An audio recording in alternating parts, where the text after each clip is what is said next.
Hello and welcome to the second episode of the second series of Two Mums Talking After Road Death. I'm Mandy Garner and I'm here with Yvonne Bruce. Hi Yvonne. Hello. Hi. Hi Yvonne. And we're also here with three of Anisha's friends, Malu. Hi, hello. Malu. Maria. Hello. And Clara from Germany, coming in from Germany. Hi Clara. Hello.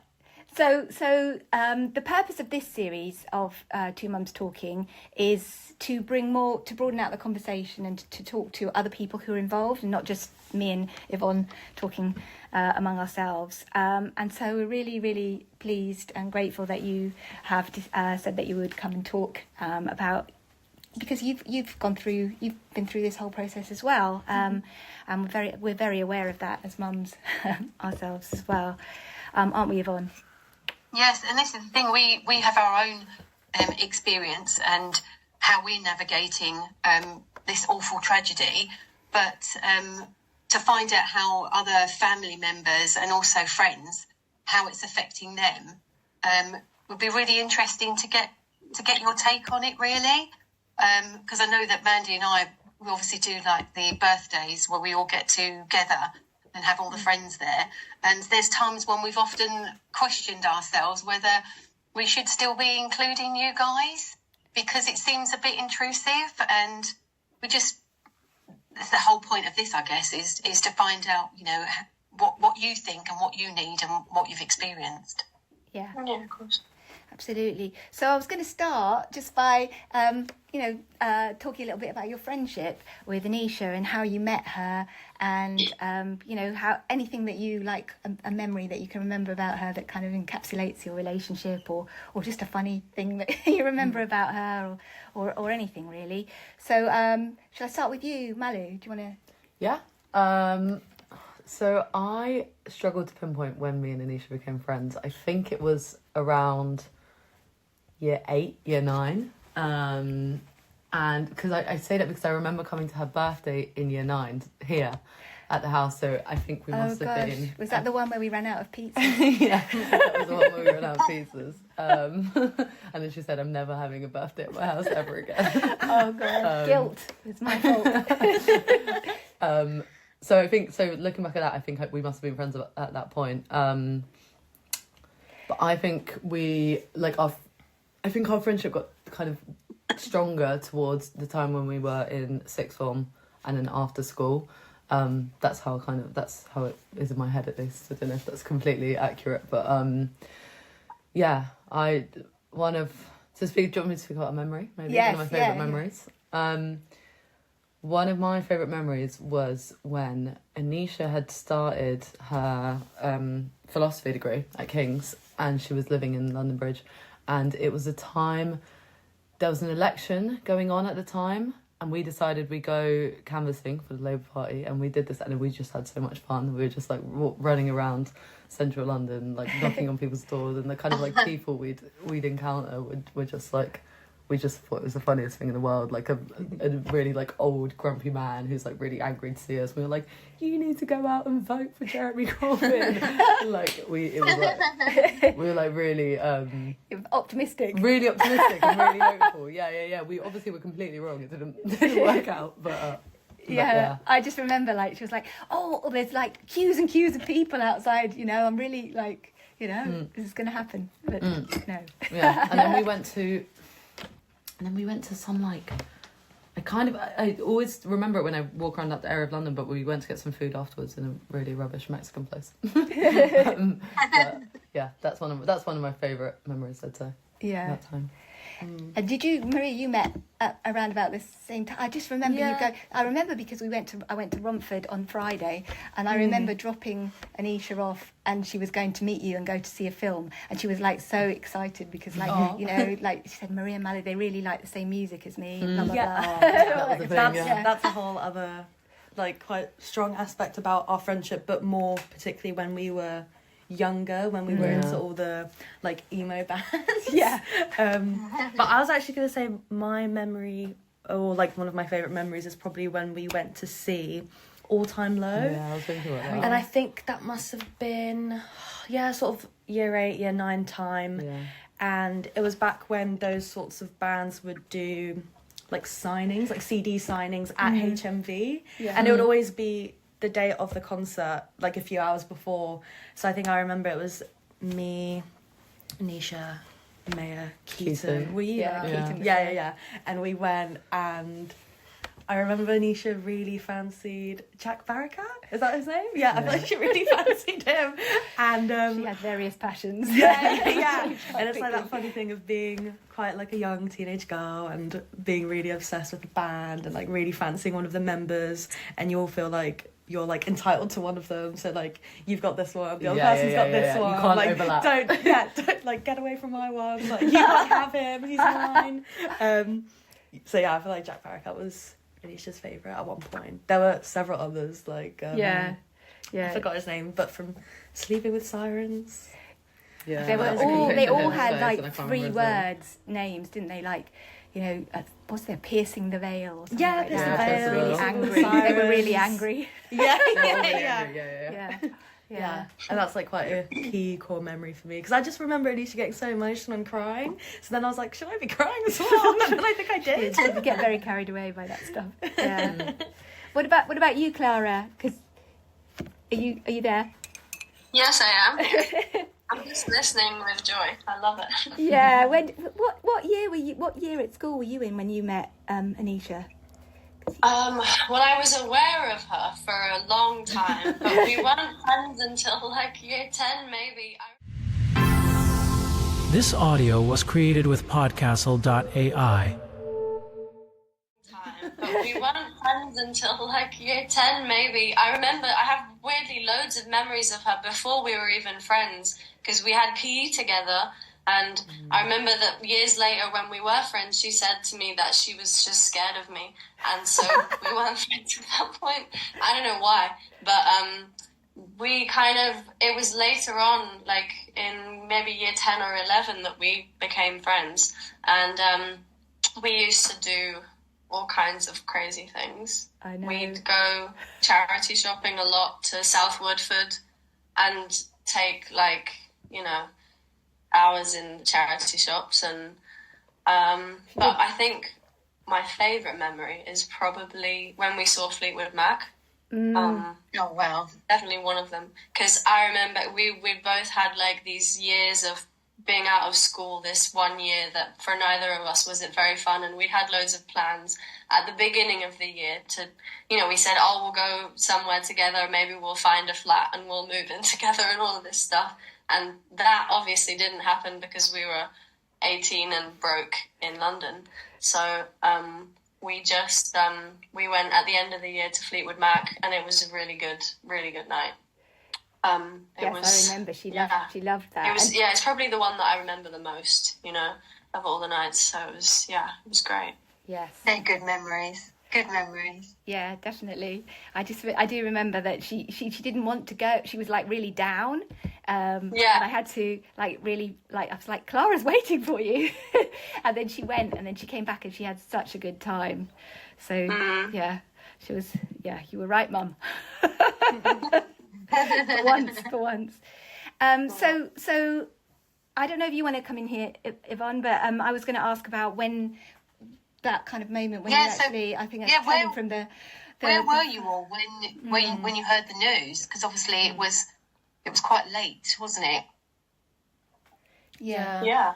I was in Sheffield, and I feel like I remember it quite clearly because I think it was early in the afternoon. I remember it being early in the afternoon, and I heard the news through a text from Maya that Maya sent out to quite a few people in one go. I think she kind of, in a panic, sent it to like quite a lot of people in her contacts. I remember getting that text. I think I was just in my room. I'd like popped into my room, and I got it as I was coming out of my room, and I remember my flatmates were kind of coming out of the kitchen at the same time, and I just kind of like went into complete panic. I genuinely feel like in that moment I had an actual like panic attack, and they were there and they were like comforting me, and I must have also called my mum, and I think I made quite a quick decision to come back home, basically get the train down, And I remember a couple of my flatmates packed my suitcase for me, which was nice. So I think in that moment, I felt they're almost kind of regimental. So it's like your body and your brain takes over, and like, I don't know whether you felt the same, that you feel it's like an out of body experience because you can't quite work out what you're doing. You just know you're doing something. Yeah, I think I probably just knew that I had to like go home, get away, and not be that in that environment at uni. Because at uni you've got your friends, but you kind of are still alone. You're like there independently, away from your home friends that obviously feel a bit more homely and like quite like firm. And they know network. And knew Anisha, so yeah. So was that this? Because you were in Brazil. I was in Brazil because I had decided at the time that I wanted to go to uni in Brazil, and so I had started the like process of doing that. And I remember it was the same thing. I saw Maya's text, and it was just like absolute shock. My parents were there with me, so I remember going like immediately to them. And shock. I remember because I was in Brazil, there was this question of like, well, what should I do? Should I come back to the UK, like kind of thing? And I think maybe a day or two had passed, and I was speaking to my dad, and he was like, I really think you should go back for the funeral, because it will be really helpful to you, and you should be there with your friends. And I'm really glad he said that, because I think it was, because it is that thing of like, there's nothing you can do, there's nothing you can say, but just being close to people who also knew Anisha is kind of it was the just only so helpful thing. And at the funeral, when you all started singing along to that song, I can't remember which song it was now, but it was one of the songs. Rhiannon. Yeah, was it? Yes. And everybody, I could just hear everybody at the back of the room singing, and it was just like, wow. Oh, wow. It was just very overwhelming. Yeah. What about you, Clara? I was in Bristol. I was about to go to the cinema. I remember because I didn't hear from... I heard from another friend. I heard from a friend, Lily. And I just... Yeah, it was weird. There were lots of people around me, and I just remember going kind of mad. And I think... Yeah, I just went back, and then I came back to London as well. But I remember, like, one of the first thoughts as well was of Gael, Maya and Layla, because they were quite little at that point. You know, Gael was what, like 9? 10? He was 9. Or 9? Yeah. And I just remember thinking about them, like, immediately, which was, it was really strange. But, I came back immediately. I think I came back. I wanted to come back that night, but luckily I had 2 friends in Bristol. I had Alex and Louis, who both knew Anisha. So I went to them. We sort of spent the evening together. Which probably it made a difference, you know, than not having other people. Yeah, than being on your own. Who knew her there, you know. Yeah. Yeah, and it just seemed that seemed like the most important thing, is to be with people that actually knew Anisha, and be close to them. Yeah, true. Me sort of just really wanted to like, because I don't know, I just sort of, she was probably the person who I would have gone to for a lot of stuff. My first thought was also just to text her, to call her, you know. Yes, that's what I felt. I was like... And did you... This audio was created with Podcastle.ai. Yes, that's what I felt. I was like... And did you... So obviously you had the support from your friends, but did you feel that you needed to get any other support from outside, or, you know, was it just speaking to each other? Was that the strength that you needed? Because you all got together quite early on, didn't you? You had quite a lot of get-togethers, I feel like, in those first few months. I just remembered as well that the same day that a lot of us found out, because I was in Sheffield, and then Maya was in Birmingham, Cam was in Leeds, and Abu went to uni in London, but I feel like Abu came. So, like, that same night, we went to Birmingham to stay at Maya's, like, that same night. So that was, obviously, like, a way of getting support, spending time together. And then we went down to London, and maybe it was a day or two after, where we, like, a bigger group of us all got together in London as well in the first few days. Yeah. Because I went for a walk with, I don't know how many people there were there. I do remember talking to Cam, and it was in Thaden Boyce. Yeah. I feel like the timings are all out, because I don't know if that was before or after the funeral. But then there was the funeral, and then there was lockdown. Yeah. So, I mean, how did you feel?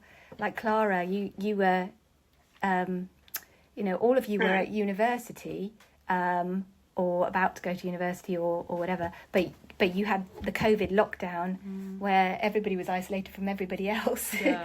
How did that sort of affect how you were able to get support, or did it help that you had family like close around you, or did that not help? Or I thought it was really weird. I was thinking about this the other day, and there's something, obviously, because you were so isolated, like literally physically, I thought that was really difficult. At the same time, there was nothing else to do, and like I feel like I look back at it and I'm like, I spent 6 months literally crying, and I think that's not the worst thing to do.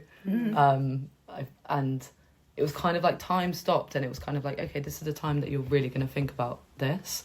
Yeah, it's a weird thing, where I think on one hand it was really difficult because you were isolated, and the natural thing you want to do is be around your friends who also knew Anisha, but like then on the other hand it's like that feeling of like the world's carrying on didn't happen to me. It actually did, literally stopped. Yeah, like that's what people say sometimes. Oh, it's so difficult because I feel like the world has stopped and everybody else is going on. Yeah, but in our case, it literally did. It did stop. Yeah. It was very true. So how do you think that compares? Because obviously when we lost Jack, it wasn't during COVID, and it was literally we just come out of it. Well, we came out completely out of it in the March, and then Jack was killed in the September. But I had that experience where after a little while, a few months, I kind of like felt that people were moving on. So do you think that, in a weird kind of way, helped that everyone was stationary, so to speak? Well, it was a strange thing because, COVID, you always have loads of other things going on in your life, and it's not a thing that anyone ever gets to, you have to spend that time thinking about it because there's no other distraction. So, it's a bad thing, but it's a good thing because, grief has a really long life, but it doesn't it kind of speeds lots of things up because you have to sit and think with so much that you kind of fast track loads of things that if you're really distracted all of the time, you might not even get to. So you kind of, I don't know, it's a weird thing because it's so out of the ordinary, and not many people ever have that, that you're always, usually, especially if you're an adult and you have to go back to work at some point, especially if you're, supporting kids or whatever, and you have to go back to work and deal with it in that way. But with COVID, you were sort of forced to sit with it for like 6 months, like half a year, to do nothing else, Yeah, it's interesting because when I was speaking to my counsellor, the main thing that they were saying is that you need a distraction. And actually, the experience that you guys have had is that distraction is probably what you probably didn't need, because it would have masked how you were really feeling and not really giving you time for reflection. Do you think? Yeah, definitely. But do you feel like now there's been like at the moment there's this 5 years? It's kind of interesting because Mandy and I have spoken about this before, because obviously her experience is during COVID and my experience isn't, and I suppose if there is any pros and cons, but it's interesting to hear it from your perspective because I've never thought about it that way. I don't know about you, Mandy, whether you've thought about it. Yeah, that I did feel in regards to the distractions. I felt I was working and it was really full on at work, but it was working from home, obviously, and so I was working all the time and homeschooling, and all of that kind of stuff. So I was really focused on the kids.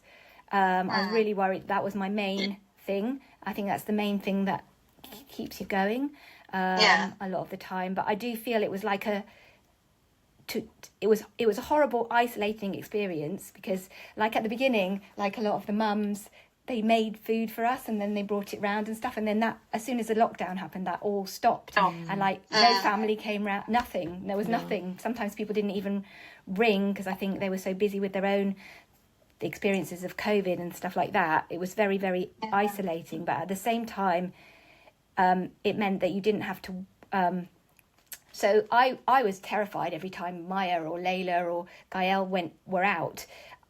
And the same, Gustavo was like, if I went out and I was a bit late, you know, everybody was terrified about everybody else. And in a way, we didn't have that during COVID because we knew where we all were. We were all here. So we didn't have that kind of sort of panic and terror. But I do feel like now it's fine. This audio was created with podcastle.ai. And terror. But I do feel like now it's 5 years since COVID, and it's sort of bringing it all up again, because I just it's like every year that's like you're reliving and retracing your steps. But now this year, there's all the grief of all the other people that have experienced during COVID, and then you're sort of watching those programs and things on television, and then you're thinking, oh my, I remember exactly on the lockdown day we were at the Old Bailey. You know, it was all of those things keep coming up again and again. But I guess that's just part of it all, really. They're like focus reminders, aren't they? Because ordinarily, I think you wouldn't, because this wouldn't have happened, you wouldn't be thinking like that. You would just be going on about your daily life. But for us, everything is a trigger, isn't it? Yeah.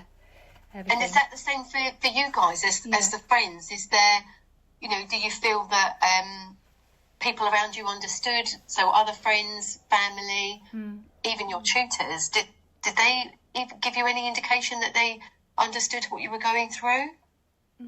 I had a friend that a few months after Anisha died, a friend from uni, a few months after Anisha died, her dad got diagnosed with stage 4 terminal cancer, and even though it was like really different experiences of like, I've lost a friend in an accident and like this is a parent and we're not in each other's lives that way, those lives don't overlap, it was still quite nice to have someone who basically we could talk to about grief quite a lot, and that was someone who was in my university life, because obviously we're all friends from home and school, and we're all in different cities, so that made it quite hard. But having someone there at uni who was kind of separated from it but going through something similar, it was quite nice to have someone to talk to in that way and have support when at uni.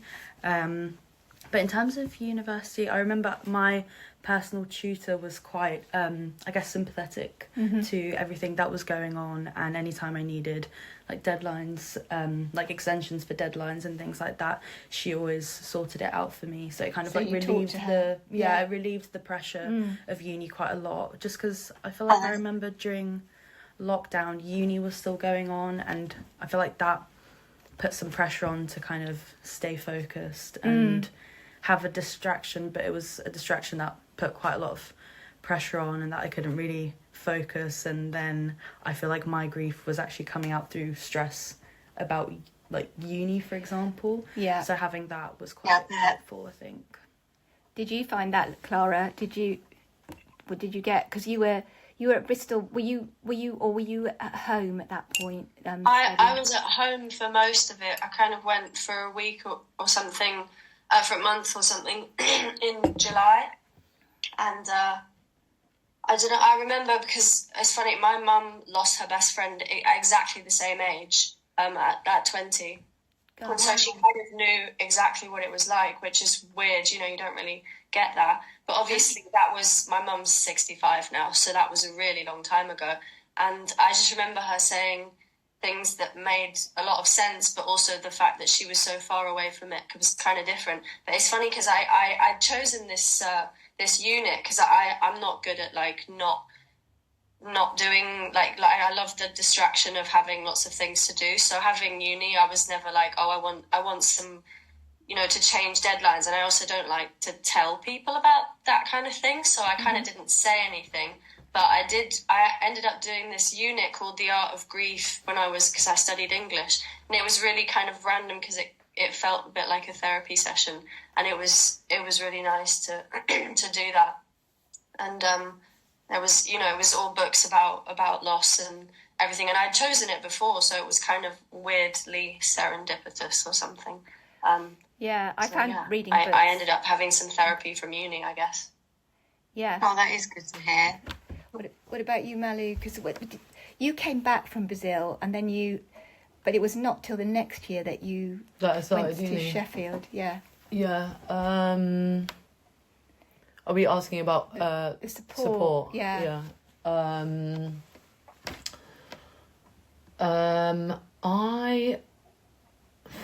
don't know. My like, it's not really a direct answer, but my sort of reflection, I guess, about this question is what I really struggled with was when I eventually went to uni was the fact that no one that I was meeting knew Anisha. And there was this thing that like felt really big and important to me, and it is, but I couldn't like connect to anyone on that level, and I found that to be quite tricky.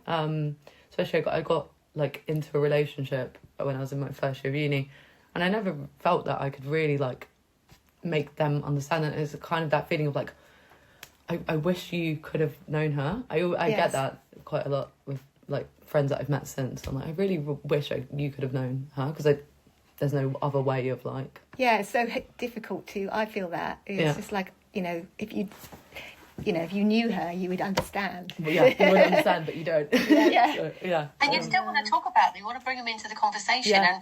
And us as parents, we find that hard. I find that hard with some of my friends even, that, that they still want to talk about Jack. But people that might be new friends to the group or people that you meet, it's really difficult to... Yeah. You want to talk about them all the time, but it's really hard to start off a conversation without it bringing the mood down, I suppose. Yeah. But also I find that I want to... So maybe like when we talk about how you found, outlets that you found for your grief. And I know that, Clara, you've written a book. And I have I've like written things and tried lots of different ways. And I feel sometimes that I just don't have the words to, do her justice. That's what I feel. Oh, your book though, Mandy, is amazing. The book of the life of your children. I think that's something I wish I could have thought of when I had my children. So I think you've done something amazing. You've got memories that your children will be able to have forever. Yeah, I've read it. It's great, and it's amazing, isn't it? This audio was created with Podcastle.ai. Yeah, I've read it. It's great, and it's amazing, isn't it? Like day-to-day stuff is so like the little things, and that's stuff that you really do forget unless you've recorded it, and it's right. Yeah, and also she used to vet it. It was my blog. It's a book of my blogs that I used to write for working mums, and she used to be sitting there reading them and like, what are you saying about me? So yeah, I can feel her, there. Anyway, but Clara, so you wrote. Are we all still here? Yeah, Clara, are you still there? Oh. Yeah, I'm still here. Yeah. Oh, sorry, something came This up. is just a bit of a gap. So I suppose what is the... I don't know. It's a bit of an odd question. What's the longer term impact of Anisha's life and her tragedy has had on all of you? What do you think it's going to do carrying forward through life, I suppose? It's a huge question. I know. Will it? Yeah. I don't know. Is it because for us, obviously, we're the parents, and I find the future quite a scary concept, and it does worry me that you guys, where you're so young, you're kind of like moving on, and I look at Jack's friends and I think, oh gosh, I still want to be part of that. I still want to, because that's our connection to our children. You are our connection to our children.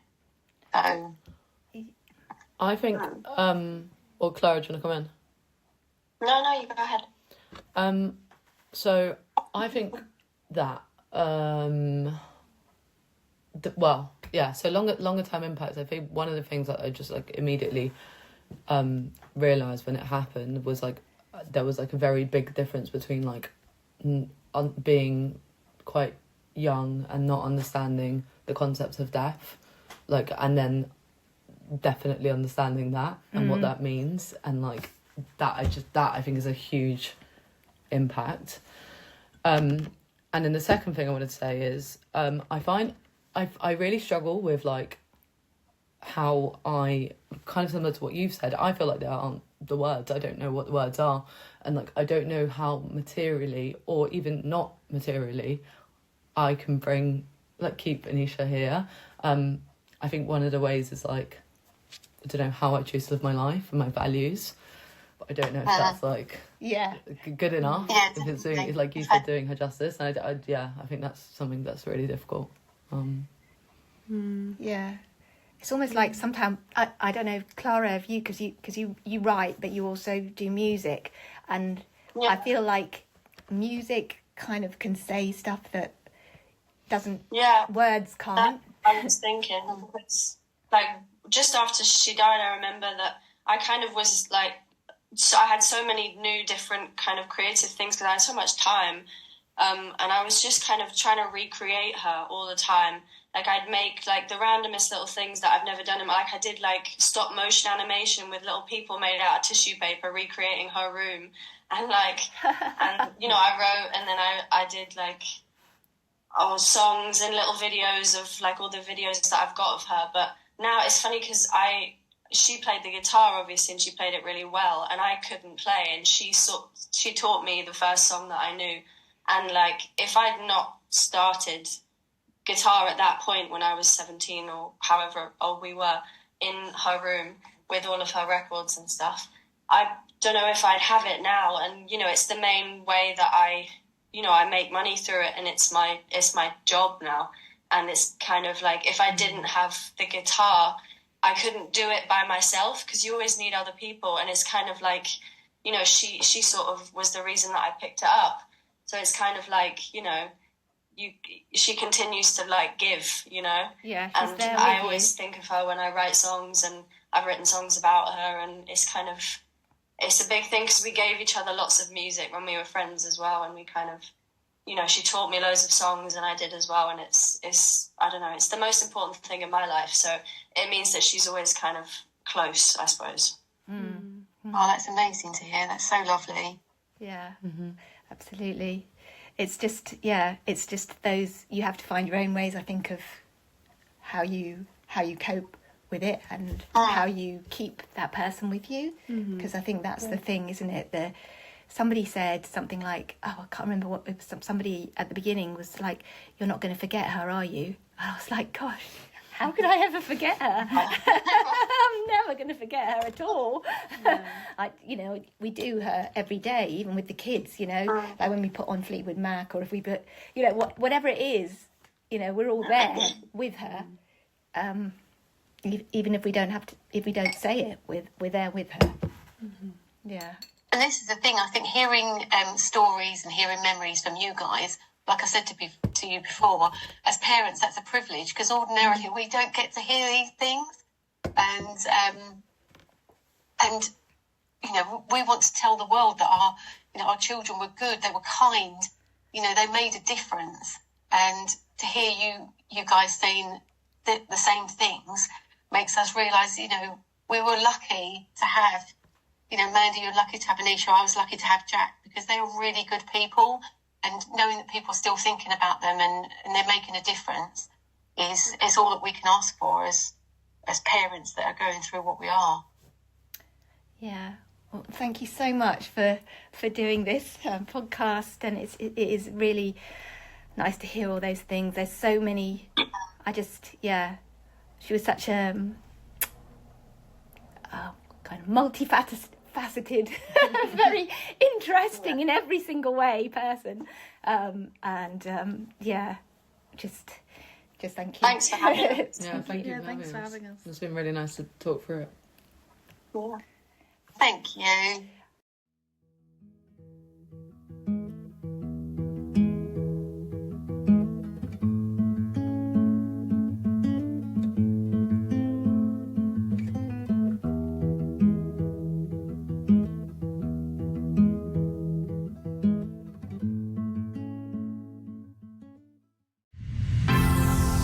This audio was created with Podcastle.ai